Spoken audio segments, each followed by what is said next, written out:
A staff of 7 people working out of a modest office building in Osaka does not fit the image of a major Japanese development firm, but looks are deceiving. The Shirayama Corporation has affiliates in 4 countries and owns health clubs, gas stations, and a golf school. The present company was founded in 1922, based on old family money dating back over 200 years. Takashi Shirayama married into the family and took over the company 9 years ago.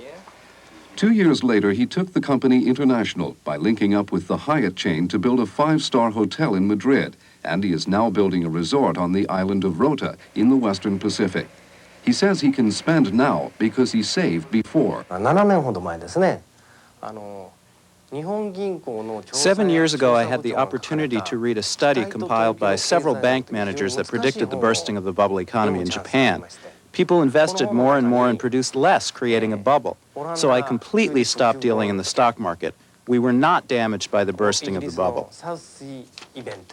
At the height of Japan's overheated economy 3 years ago, Shirayama sold 4 properties in Osaka, giving him the cash to finance overseas expansion.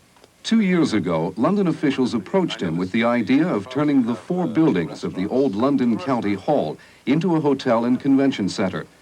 He focused on the historical Riverside building, built in the early 1900s.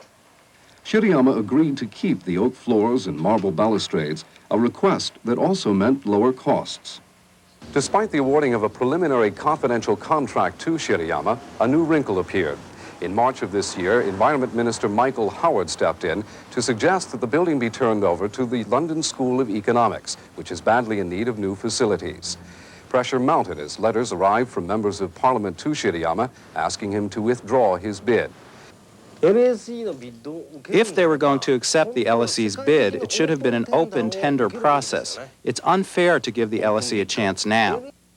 And he implies the decision is discriminatory.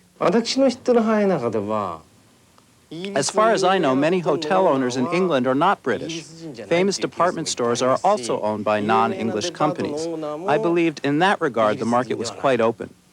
Even if Shirayama has to bow out, he feels the experience he has gained has been worth the effort.